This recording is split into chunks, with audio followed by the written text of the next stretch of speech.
Okay, what's going on, you guys? Today we have the exciting privilege of finishing up the story of Esther. So you guys remember that last week we found out that Queen Esther mustered up the courage to face the king without being invited, which usually would be, like something that would get you killed, but she did it anyways. And she did this because the king, under the counsel of the wicked man Haman, created a law that would make it legal to kill Jews and take their stuff on one day of the year coming up in the future. So Esther went to the king. And like I said, that was super dangerous, but she went anyways, and she found favor in the eyes of the king. And instead of having her killed, he went to her house for an elaborate dinner. So Esther hadn't told the king what she wanted yet. She had just invited him over for a meal. And so he goes over to a meal and he eats and they drink and stuff. And then he's like, all right, now tell me what you want. And Queen Esther said, listen, what I want is for you to come to my house tomorrow for another meal. And then I promise you, I'll tell you what's going on. So that's where we ended last time. So does Esther end up saving the Jews? What happens to Mordecai? Does Haman slip on a banana peel and die? We'll find out about all of that stuff today. So after the first banquet, Haman was on the highest high. Remember Haman the bad guy? Haman was on the highest high he had been on in his entire life. I mean, just imagine you get promoted to be the second most powerful person in the whole kingdom. The person you hate most is doomed to die along with his people after you successfully put a law into place dooming them to destruction in a date coming up in the future. Okay? And then he's the only one that gets invited along with the king to the queen's banquet. So you are happy and all get out, and you're just cruising home, and everything's good until you walk past the gate where Mordecai works, and he doesn't even notice you. In fact, the Bible says that Mordecai neither rose nor trembled before him. So Haman's walking home after spending time at the queen's house, and he walks past Mordecai's gate, and Mordecai's his arch enemy, and Mordecai's is like, what's up, dude? Nothing. No respect, no fear. And Haman in his pride just gets furious. He is so mad. He wants Mordecai to kiss the dirt and to just prostrate himself before him. Nope, Mordecai's not doing that. And so Haman is really mad. Well, he's mad, but he also feels very smug. Haman was so proud that when he got home, he called up his friends and had them come over just so he could tell them about the splendor of his riches and the number of his sons, all his promotions, and how he was the top dog in the kingdom. And then he said this, and I quote, "Even Queen Esther let no one but me come with the king to the feast that she prepared." Ooh, what a dork.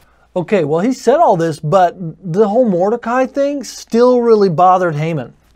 So he and his wife and his friends decided they would build a gallows, and they would ask the king if they could hang Mordecai on it in the morning. Well, this is where the whole story takes an interesting turn. Haman is home, scurrying around trying to get the gallows built, and the king is home trying to sleep. But for the life of him, he can't. So he has the old kingdom records brought out and read to him. And what do you suppose is read to him while he's trying to sleep? Yeah, they read him the story about how Mordecai saved the king's life by telling Esther about Bigthan and Teresh who were going to kill the king. And the king realized that he had not done anything to reward Mordecai. So while Haman is scheming to kill Mordecai because Mordecai wouldn't bow down to him and be scared and stuff, right? The king is trying to figure out how to honor Mordecai. Oh, this is getting juicy.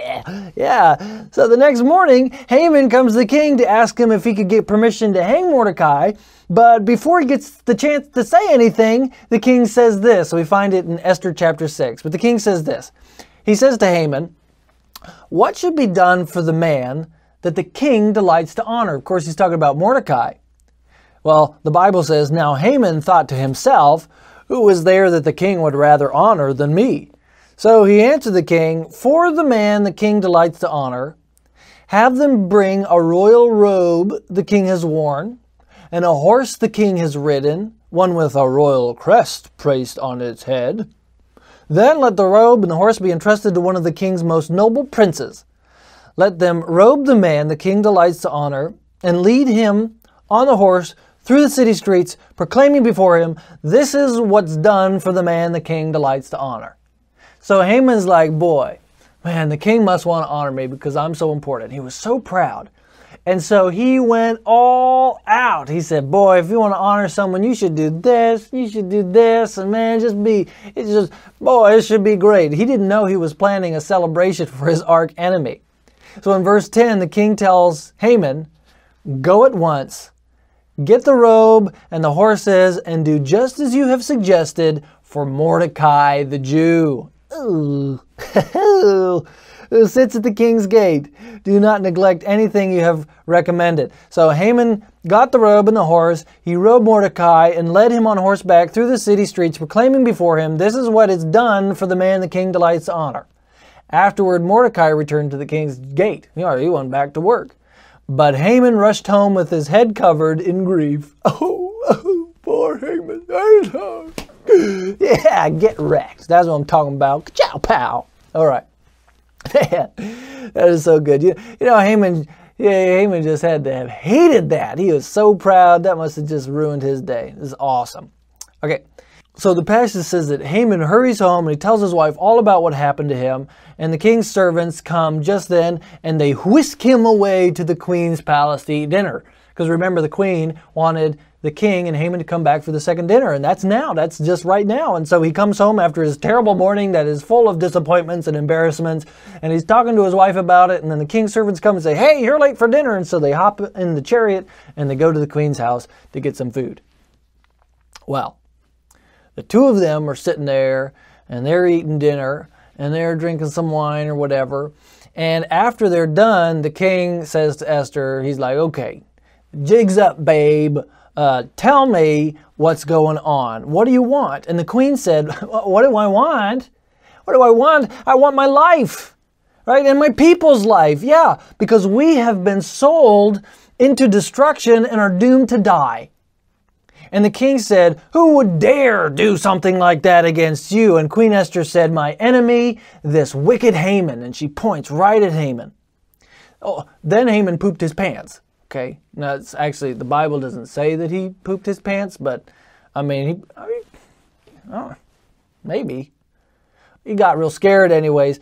And the king was so mad about this whole situation and Haman's plotty, schemy little fingers that he just had to get up and think about it. So he gets up and he goes into the garden to think, and Haman, he's sitting there not sure what to do, and so he gets so desperate, he's so scared that he heads towards Esther and he falls on the couch where she's sitting to beg for mercy just as the king comes back in.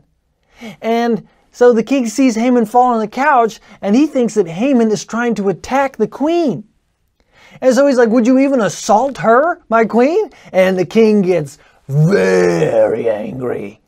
So there's Haman, scared and desperate, and there was Esther, and then there was the king looking for an answer to all this problem, and the king was really mad, and there was Harbona. Yeah, who's Harbona? Well, Harbona was one of the king's servants who took that opportunity to say, yeah, by the way, I don't know if this is like a good time or whatever, but also in the midst of all this that's going on, this craziness, and Haman trying to kill the Jews and everything, you should probably know that there is a gallows built at Haman's house. They built it for Mordecai, the guy that saved the king's life. And yeah, they just finished that. That's done. And the king looked at Harbona, and then he looked at Haman, and he said, hang him on it. So they hanged Haman on the gallows that they had prepared for Mordecai. Then they gave Queen Esther Haman's house and promoted Mordecai in the kingdom instead of Haman. Oh yeah. They also created a new law that said the Jews could gather together and defend themselves against any of their enemies and plunder their goods. So, on the day that originally was set aside by Haman as the day that Mordecai would die along with all his people, the opposite happened. The Jews ended up killing thousands of their enemies. In fact, the work wasn't done on the one day, so they extended the time that the Jews could attack their enemies to one more day so they could, finish the job. Yeah, it's crazy, just crazy. So that's how the story of Esther ends, with the complete demise of the wicked man Haman and the Jews being rescued from annihilation by the grace of God and the bravery of a woman named Esther. So, you know what's crazy? Remember how this story all started? Yeah, the king threw a drunken party and kicked his queen out of the palace, right? That's how this story started. So you're saying that God used a stupid party and rash decisions as part of his plan to save the Jews? Oh yeah, that's what I'm saying. Yeah, God is so amazing because he can use random sets of crazy things and pull them all together for his glory and the good of his people. Yeah, so here's the big question. All throughout the story, you see good guys and bad guys. Haman was a bad guy. Mordecai was a good guy.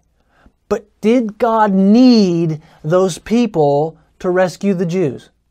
Well, Mordecai actually answers this question himself when he was trying to convince Esther, back a couple of chapters, to go to the king and ask for mercy. This is what he says in Esther chapter 4, verse 14. Mordecai tells Esther, he says, if you remain silent, she had just found out about this terrible law, if you remain silent at this time, relief and deliverance for the Jews will arise from another place, but you and your father's family will perish. And who knows, but that you have come to your royal position for such a time as this. Did you catch that? He was like, listen, God will rescue his people either way, but if you won't help, you will lose out. And that is exactly the truth. The story of Esther is very much like the story of the world. Crazy things happening everywhere. Good guys, bad guys, queens, kings, and gatekeepers. But what side of the story are you going to be on? Like, man, I'm just a kid. I just want a Happy Meal and some Fruit Loops, man. Just give me a Dr. Pepper. What side of the story am I going to be on? What are you, Benjamin Franklin? There is before us a dichotomy of seismic proportions. A biology of size-fish distortions. What the heck? No. Will you choose to stand with the forces of righteousness against the ever-present churning snare of sadistic tyranny? The answer is no. Not because I don't think it's a good idea, because I don't know what you're talking about. What does it mean to be on the right side of the story? Well, let me change Mordecai's wise counsel to Esther and point it right at you. Okay, you ready? Hey, cool and neat young person, right? Will you take a stand for righteousness and God even when it's hard or dangerous? If you will, right, you might get hurt or God might protect you, like we talked about last week. If you don't, then God will find someone to do the job. Either way, God wins, but you get to decide if you win too. See that? You know what the problem is with being on God's winning team? It means doing hard things for God. Just like Esther had to be brave and take her life in her hands as she approached King Xerxes. It means saying no to what the world and some of your friends thinks is the right move. It means chasing after God. Being on God's winning team means you have to choose what's right. It might mean not having any friends or leaving some friends because they are pushing you away from God. Esther teaches us that God is strong. Pride, like Haman had, is really bad. God has the power to rescue his people, and doing brave things for God is noble and good. Oh man. Okay guys, well, that's the story of Esther. We finally made it to the end. Thanks for being patient and hanging out with me as we march straight through this story. I love you guys, and I'll see you next week.